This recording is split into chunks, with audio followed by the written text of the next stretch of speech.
All right, so here we are tonight in chapter 13 of Revelation. And again, chapter 12 ended this way.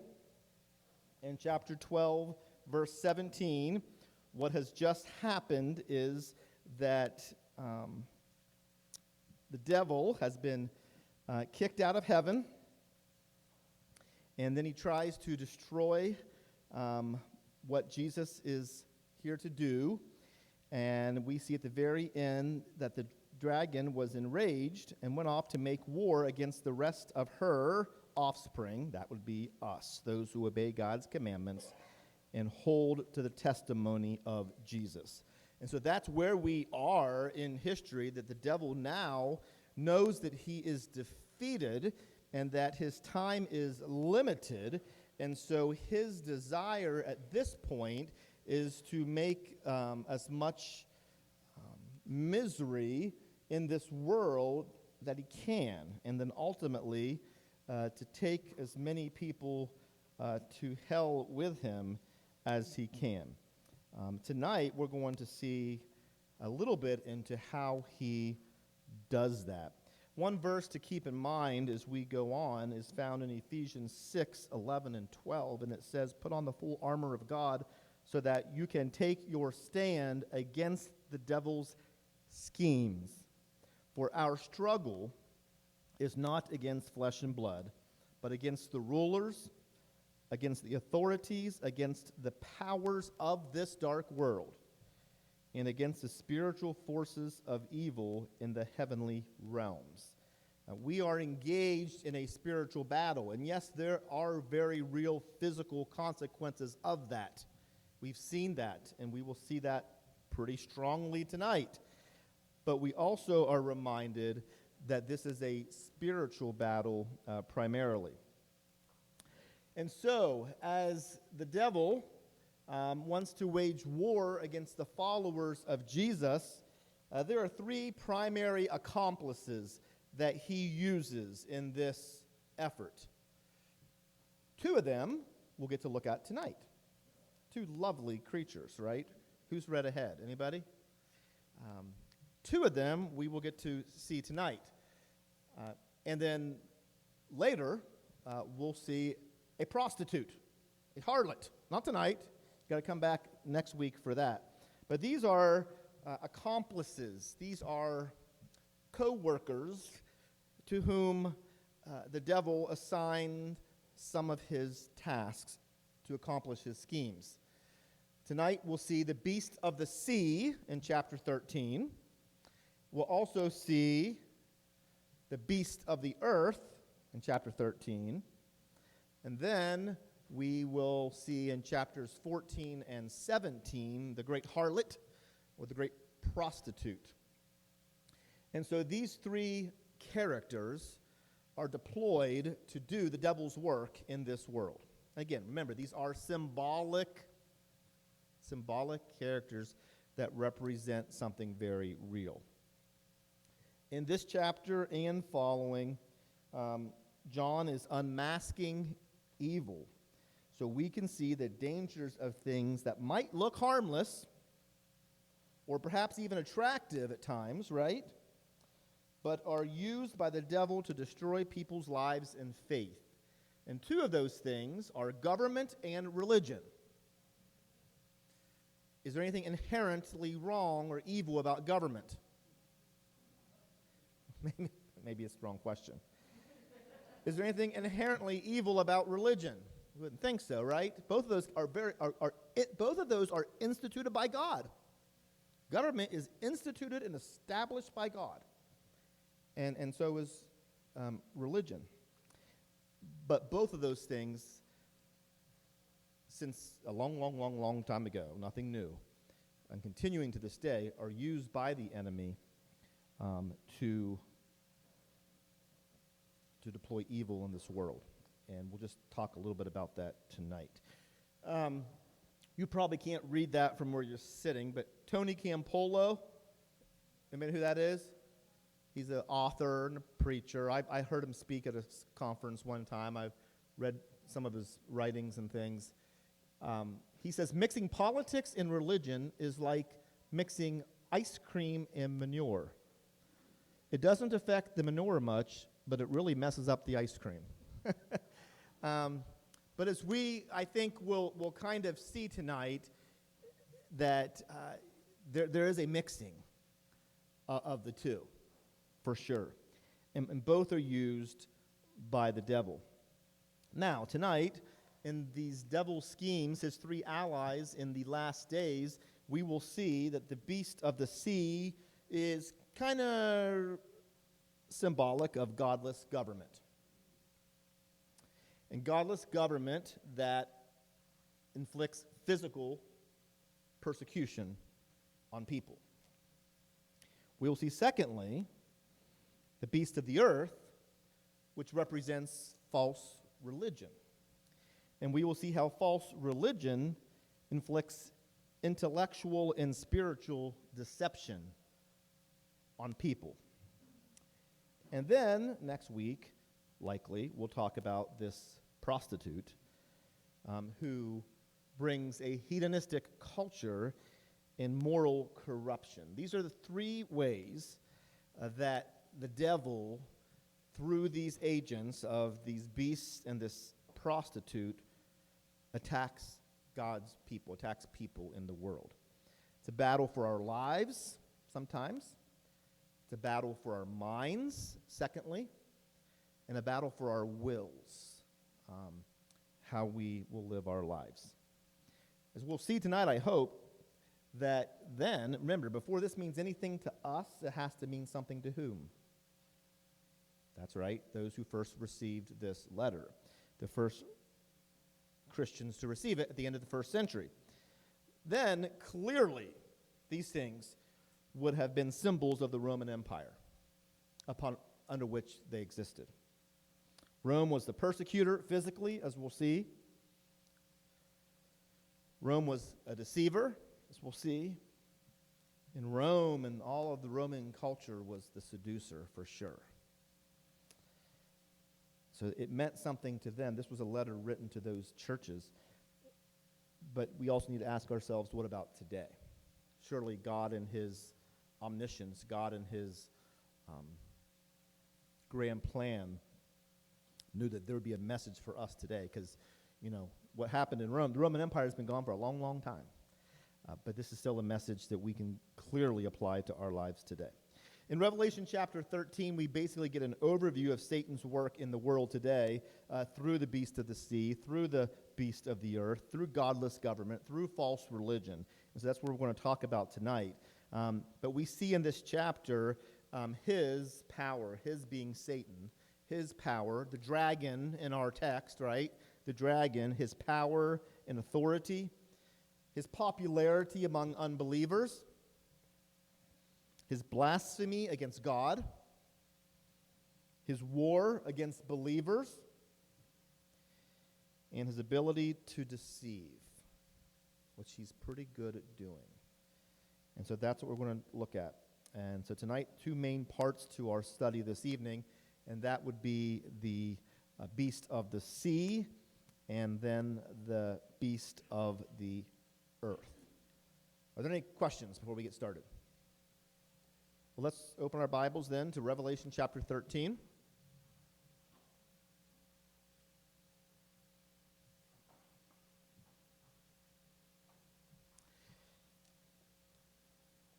And we will start with the first 10 verses. And the dragon stood on the shore of the sea, and I saw a beast coming out of the sea. He had 10 horns and 7 heads, with 10 crowns on his horns, and on each head a blasphemous name. The beast I saw resembled a leopard, but had feet like those of a bear, and a mouth like that of a lion. The dragon gave the beast his power and his throne and great authority. One of the heads of the beast seemed to have had a fatal wound, but the fatal wound had been healed. The whole world was astonished and followed the beast. Men worshiped the dragon because he had given authority to the beast, and they also worshiped the beast and asked, "Who is like the beast? Who can make war against him?" The beast was given a mouth to utter proud words and blasphemies and to exercise his authority for 42 months. He opened his mouth to blaspheme God and to slander his name and his dwelling place and those who live in heaven. He was given power to make war against the saints and to conquer them. And he was given authority over every tribe, people, language, and nation. All inhabitants of the earth will worship the beast, all whose names have not been written in the book of life belonging to the Lamb that was slain from the creation of the world. He who has an ear, let him hear. And if anyone is to go into captivity he will go. If anyone is to be killed with the sword he will be killed.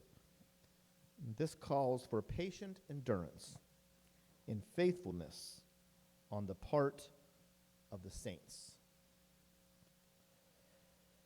So tonight, in this section, we see a clear reference to physical persecution of Christians, right? And we see that this beast figure that comes out of the sea has an appearance. What's the appearance of this beast? Again, this is a vision that John has seen. Okay, so don't think that someday this giant creature is going to come out of the sea and attack and kill everybody. That's not okay. That's the apocalyptic language talking about a greater reality, which we're going to break down tonight. But nonetheless, it's still interesting to get a picture of what this beast looks like. So, what's this? Describe this beast. Some things in the text. What did you say? Okay, 10 horns and 7 heads. And there was a crown on each of the 10 horns, so 10 crowns. And this, what's that? Resembled a leopard. Had the feet of a bear, of all things. And the mouth of a lion. And what about each of those 7 heads?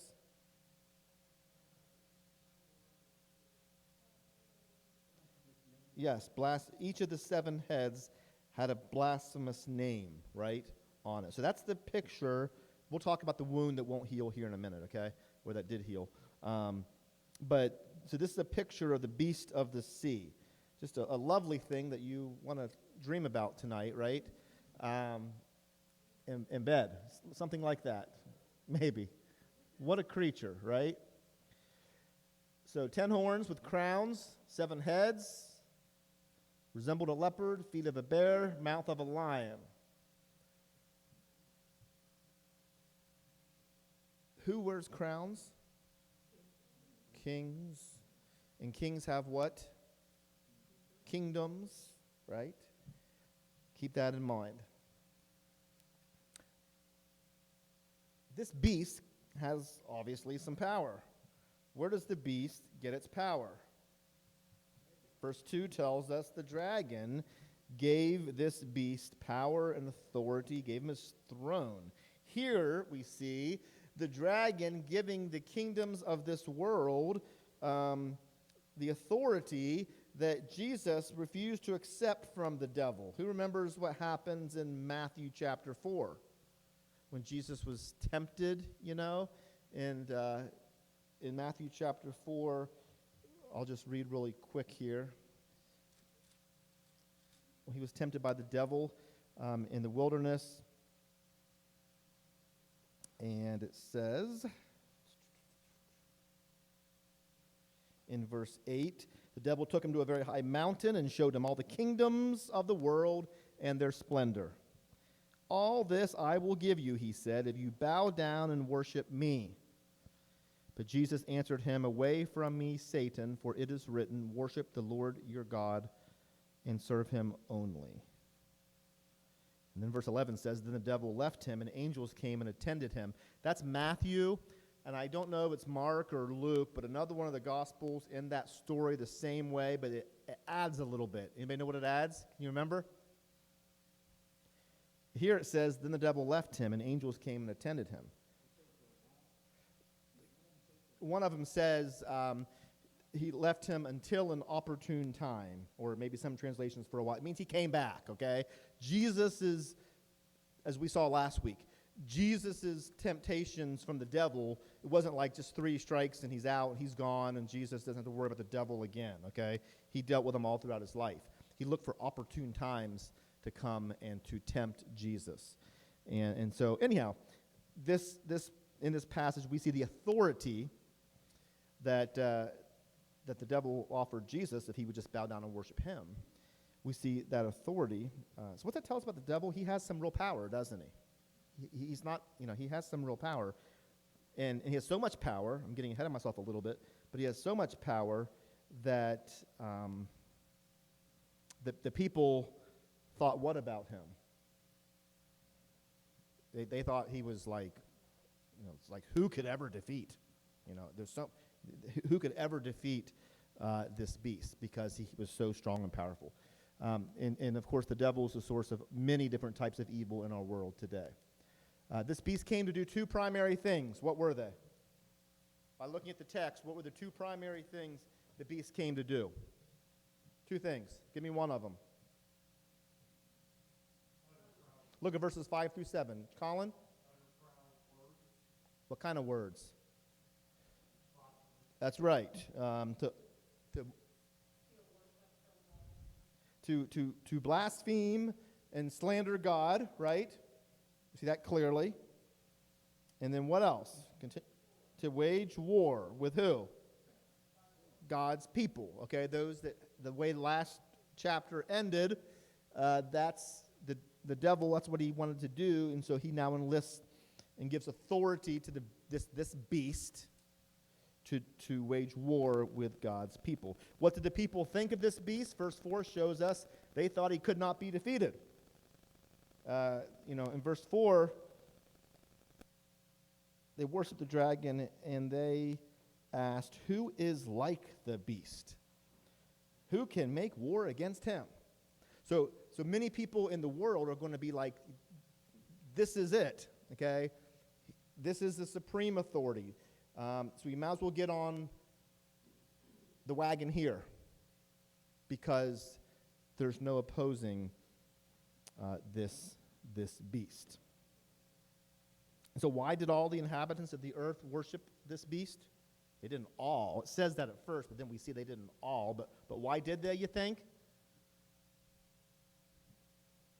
Why would so many people worship this beast? They were told to, and so why would they do it then? What would be the motivating factor to do it? He had something they wanted. What's that? Appealing.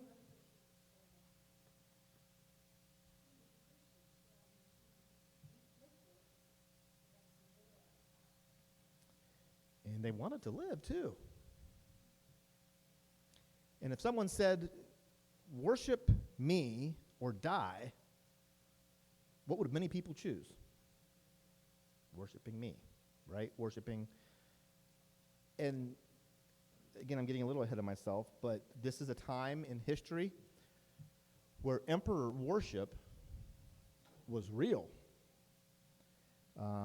Domitian was the emperor this last decade of the 1st century, and emperor worship was expected of everyone in the Roman Empire. And so if you were asked or told to bow and worship the emperor, you had a choice to make. You do it, or you at least got thrown into prison, or maybe even died. And so people are faced with a very real decision. But who is not included in this number of all the inhabitants of the earth? That's right. Except those, verse 8 says, basically, well, let's just not do basically, let's read it. Verse 8 says, All inhabitants of the earth will worship the beast. All whose names have not been written in the book of life, belonging to the Lamb that was slain. So all those whose name is not in the Lamb's book of life. That's why I chose when the roll is called up yonder tonight. What's that roll? That roll is the Lamb's book of life, right? We want our name to be in that book, don't we? It better be, okay? And so those whose names were written in the Lamb's book of life did not. Now we know, if we continue to read in chapter 13, what happens to some of those people? They become martyrs, okay? Do people shed their blood for their faith? All throughout history. It's happened for 2,000 years. It happened to, we think, all minus perhaps one of the disciples of the 12, and it continues to happen to this very day. But those whose names were written in the Lamb's book of life did not worship this beast. What does this tell us about this time? It tells us that we talked about this 2 or 3 weeks ago. God's always going to have a presence in this world through his people. There's always going to be a representation of the church in this world. No matter how bad things might get, to the very end, God's people will be here. And then in Revelation chapter 21, I'll just read this 2 or 3 times tonight. I'm going to flip ahead because there's some things that are kind of hard to take. And so I want to flip ahead and give you some good news here at different times tonight, just to keep you coming back, because I don't want you to give up on me. But in chapter 21, verse 27 says, and this is talking about heaven, nothing impure will ever enter it, nor will anyone who does what is shameful or deceitful, but only those whose names are written in the Lamb's book of life. Okay, so that is a book that we want to make sure our name is in, obviously. So this beast, it's interesting to note that in the Old Testament, in the book of Daniel, chapter 7, and I don't want to, just for the sake of time and all, we're not going to dig too deep, but I do want to read this. In Daniel, he has a vision in chapter 7, and he talks about 4 beasts. And I think, in a sense, this one beast in Revelation is kind of a combination of these 4 beasts in Daniel chapter 7. And wild beasts are symbols in the Bible of great world empires who are cruel and savage. So Daniel, writing several hundred years before this time in history, writes about other empires, other cruel governments, and what they prophesying of them. And so, just going to read this. We can't break it down too much, but I think as we see this, you'll see a lot of similarities between these 4 beasts and this one. It says in Daniel chapter 7, beginning with verse 3, 4 great beasts, each different from the others, came up out of the sea. The first, so Daniel sees a vision similar to what John is seeing tonight. The first was like a lion and had the wings of an eagle. I watched until its wings were torn off, and it was lifted from the ground so that it stood on 2 feet like a man, and the heart of a man was given to it. And there was before me a second beast, which looked like a bear. It was raised up on one of its sides, and it had 3 ribs in its mouth between its teeth. It was told, "Get up and eat your fill of flesh."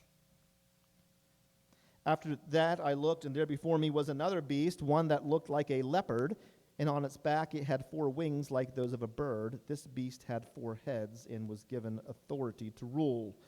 And after that, in my vision at night, I looked, and there before me was a 4th beast, terrifying and frightening and very powerful. It had large iron teeth. It crushed and devoured its victims and trampled underfoot whatever was left. It was different from all the former beasts, and it had 10 horns. So, you can see a lot of similarities in Daniel's vision and in John's vision. A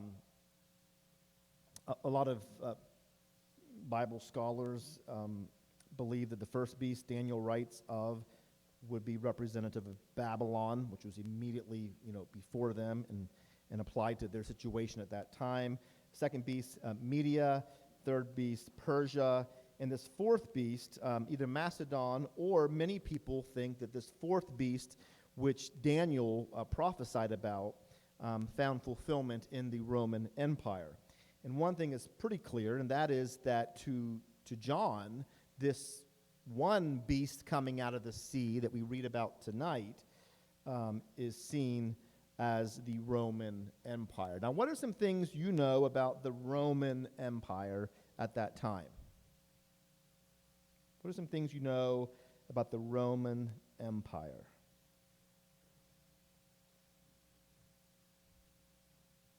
No one knows anything. Persecuting Christians at that time, okay? Anybody else?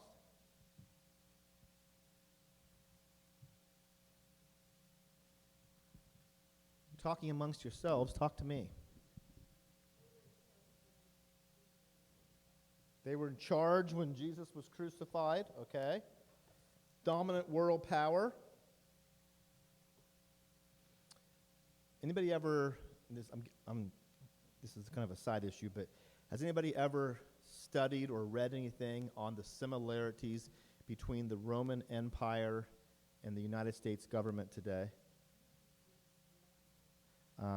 There's a book. I didn't read it. I read a couple pages of it. I don't know. Maybe Karen, maybe somebody else. Did you loan me this book or somebody else, Karen? Do you know? You did? On that resource page that I put up earlier with those 4 books that I've read, I should have added a 5th, Karen Pearsall. Just put her name, okay? Because she's passed many different resources to me over the years. And I read enough of this book to think that I don't agree with it. But there are certainly things in here that make you think. And there certainly is some truth to some of what he said. But this fella basically teaches that he feels like this beast of Revelation 13 is the United States government. Which, as we'll talk about, there are similarities, but what percentage of the world are we? Anybody know? I don't know if I worded that question right or not.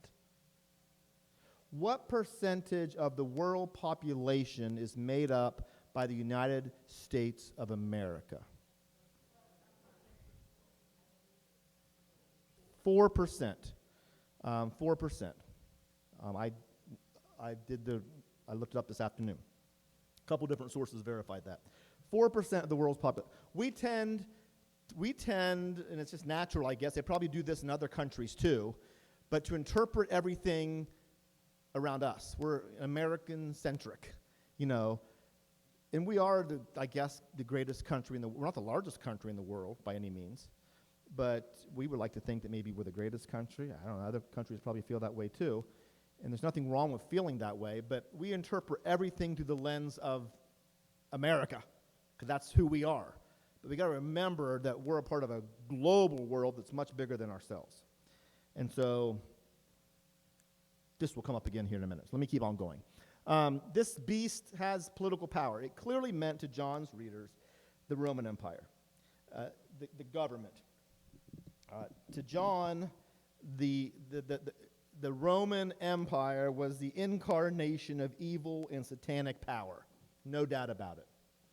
And as they read this, that's how they would have looked at this without a doubt. 7 heads on this creature. At this time, there had been 7 Roman emperors.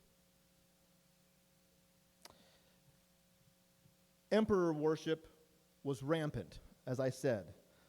Domitian. What might this fatal wound be in verse 3? It talks about this fatal wound that had healed. Any idea what it might represent? Read your study notes, anybody? Well, back in the 60s, there was a really cruel Roman emperor perhaps the cruelest, named Nero, which is when the first great wave of persecution against Christians broke out. I mean, they were persecuted all the way back in the days, even before that. But this was the first great wave of Roman persecution systemized against Christians under Nero. And before we talk about Nero, I do want to talk about, this was in the year 64 and following, this great persecution against Christians. There was let me read this so I don't misquote it. In 64 AD, Rome suffered a terrible fire that burned for 6 days and 7 nights, consuming almost 3/4 of the city. The people accused the emperor Nero for the devastation, claiming he had set the fire for his own amusement. He was quite a character. Just Google Nero and read about this character. In order to deflect the accusations and placate the people, Nero laid the blame for the fire on Christians.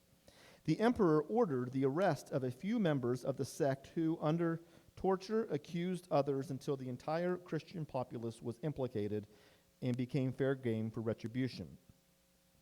As many of the religious sect that could be found were rounded up and put to death in the most horrific manner for the amusement of the citizens of Rome. The ghastly way in which the victims were put to death aroused sympathy among many Romans, although most felt their execution was justified. The following account was written by the Roman historian Tacitus in his book Annals, published a few years after the event. So this is a writing that goes back all the way to the 1st century. Tacitus was a young boy living in Rome during the time of these persecutions. One paragraph here. Quote, "Therefore, to stop the rumor that he had set Rome on fire, Emperor Nero falsely charged with guilt and punished with the most fearful tortures the persons commonly called Christians, who were generally hated for their enormities. Christus, the founder of that name, was put to death as a criminal by Pontius Pilate, procurator of Judea, in the reign of Tiberius, but the pernicious superstition, repressed for a time, broke out yet again, not only through Judea, where the mischief originated, but through the city of Rome also, whither all things horrible and disgraceful flow from all quarters, as to a common receptacle, and where they are encouraged. Accordingly, first, those were arrested who confessed they were Christians. Next, on that information, a vast multitude were convicted, not so much on the charge of burning the city, but as of hating the human race. In the very deaths, they were made subject of sport, for they were covered with the hides of wild beasts, and worried to death by dogs, and nailed to crosses, or set fire unto, and when the day waned, burned to serve for the coming evening light. Nero offered his own garden players for this spectacle, and exhibited a Circensian game, indiscriminately mingling with the common people in the dress of a charioteer, or else standing in his chariot. For this cause, a feeling of compassion arose toward the sufferers, though guilty and deserving of exemplary capital punishment, because they seemed not to be cut off for the public good, but were the victims of the ferocity of this one man.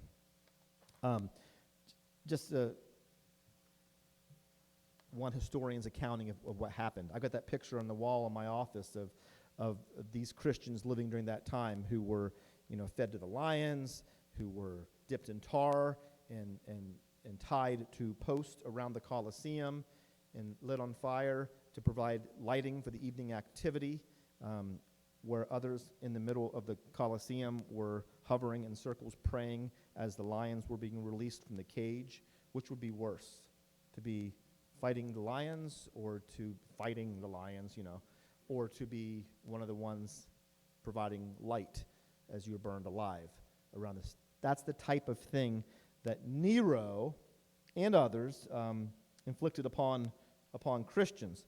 And so Nero, there was a myth, and I found this in many different sources, so this is, I think, very good information, that there was a myth. There's a name for it. I can't remember. I didn't write it down.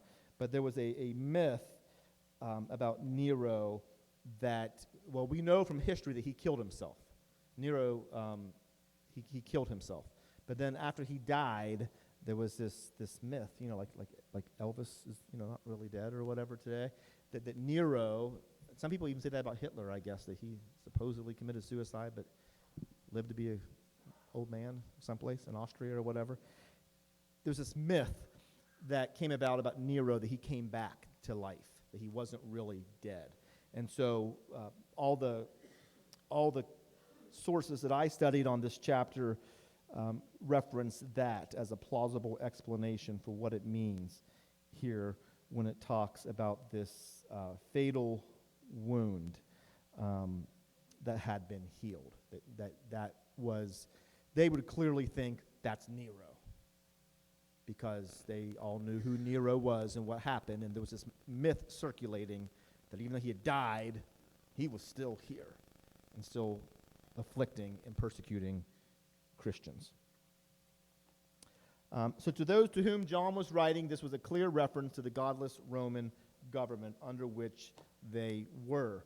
For us today, I think it's very appropriate to think that this beast can represent any godless and oppressive government that exalts itself before Christ. And so could we apply that to this country? Sure, if you want to. And I think you can apply it to a lot of governments. I forget how many years ago, in Uganda, 400,000 Christians were put to death by the government. In the Soviet USSR, how were Christians treated by that atheistic regime? Not well. If you were a professing Christian, you were imprisoned at best. Today, China, parts of India, Iran, many Muslim countries, we've seen on the news and we've seen on television over the years how Christians are treated in many of those countries, oftentimes at the arm of the government. And so we can apply this beast, if you will, this beast of the sea, to all of these oppressive political powers. And there's a warning, I think, that John issues to them and to us, maybe more of an encouragement to them, but maybe more of a warning to us, that we need to open our eyes and be alert to what's going on around us. Because it's subtle and it's real. Be self-controlled and alert. Your enemy, the devil, prowls around like a roaring lion looking for someone to devour. So, think about our government. I'm not saying our government's there now, but many people have a lot of concerns about the direction of our country, right, and where it's going, and religious freedoms and how Christians are treated. Any government that opposes Christ. I did want to read one little section from the book that some of you have, Matt Proctor's book, which is just a really good book at just kind of making everything practical and applicable. But he does write there in his piece on this section,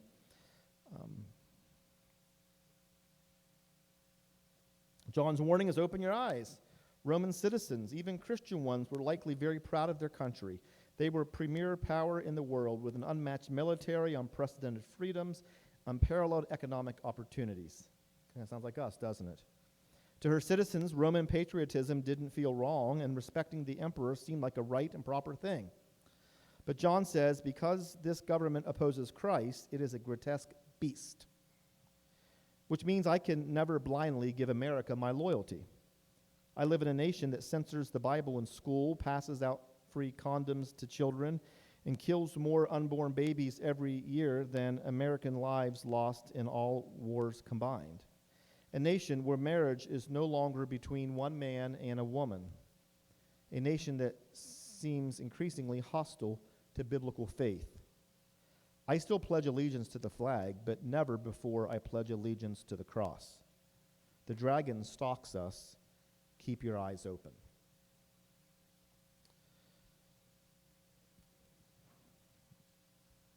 Okay. Any comments on that? Let's go on to the second half of tonight's, and it's not as much to talk about, I don't think, it's in the first half, but we may not get through all of this. If we don't, we'll pick up next week. This is too important of a chapter for us to rush through. So let's pick up with verse 11 here. Verse 11 of chapter 13 through the end of the chapter. Then I saw another beast coming out of the earth. He had 2 horns like a lamb, but he spoke like a dragon. He exercised all the authority of the first beast on his behalf and made the earth and its inhabitants worship the first beast whose fatal wound had been healed. And he performed great and miraculous signs, even causing fire to come down from heaven to earth in full view of men. Because of the signs he was given power to do on behalf of the first beast, he deceived the inhabitants of the earth. He ordered them to set up an image in honor of the beast who was wounded by the sword and yet lived. He was given power to give breath to the image of the first beast, so that it could speak and cause all who refused to worship the image to be killed. He also forced everyone, small and great, rich and poor, free and slave, to receive a mark on his right hand or on his forehead, so that no one could buy or sell unless he had the mark, which is the name of the beast or the number of his name. This calls for wisdom. If anyone has insight, let him calculate the number of the beast, for it is man's number. His number is 666. And there are a plethora, good word, of theories on how that number is calculated. And so you can study that on your own. Because they are as varied as, there are a million different, and there's really no consensus exactly. And we'll talk about a couple of those tonight or next week, whenever we get to it. There are a few that we'll talk about, but there's a wide variety of ideas on how that number was calculated. Okay, so as we see now, a second beast. The first beast was of the sea, and where's this beast? Beast of the earth. Describe, if you will please, this beast.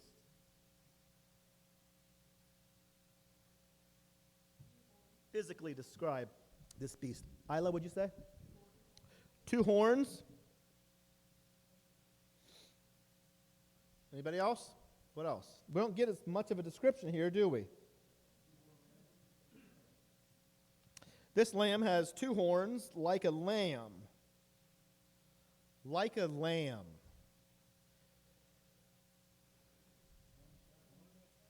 Huh? I guess some of them do. I don't know. I've never. They stubs or what? I think lambs have horns.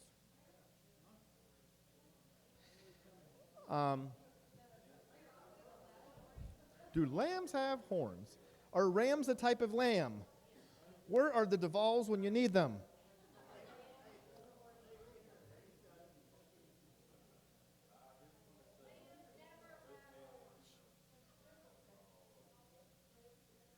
What these ones do, Tracy, tell God that he's wrong.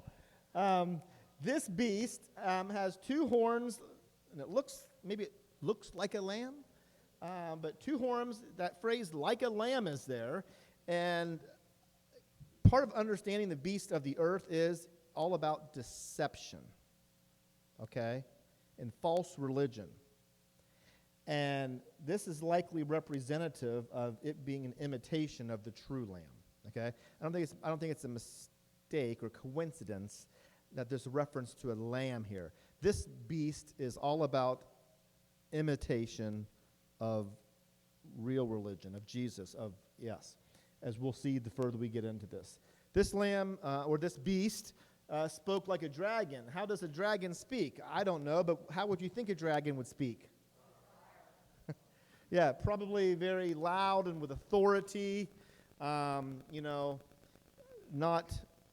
like a wimp, right? Just the opposite. That was how I would think a dragon would speak. Yes, right. We can see fire coming out of a dragon's mouth. This beast in Revelation after this point is identified in writing as a false prophet. If you look in chapter 16, and I'll just do it for you real quick here. Chapter 16, verse 13, it says, "Then I saw 3 evil spirits that looked like frogs. They came out of the mouth of the dragon, out of the mouth of the beast," and that would be the beast of the sea, "and out of the mouth of the false prophet." So this beast of the earth is also referred to here and also in Revelation chapter 19, verse 20, as the false prophet. Revelation 19, verse 20 says, "The beast was captured."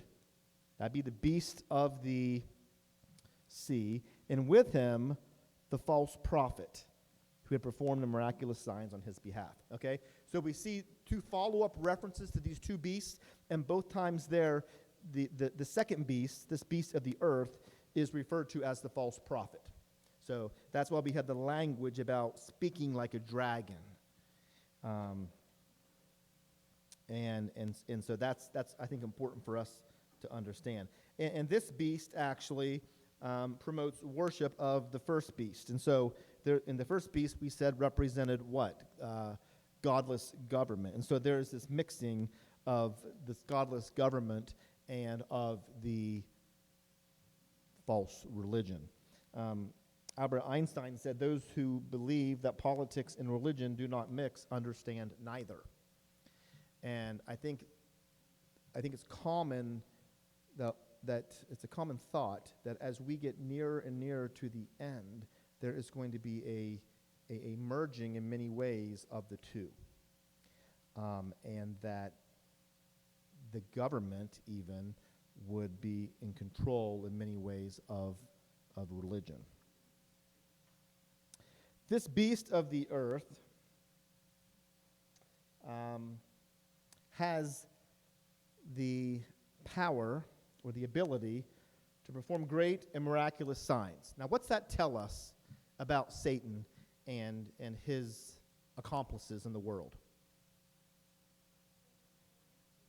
Okay. What's that?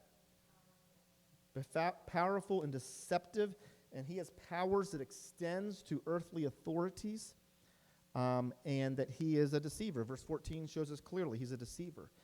Just because something miraculous happens doesn't always mean it's from God.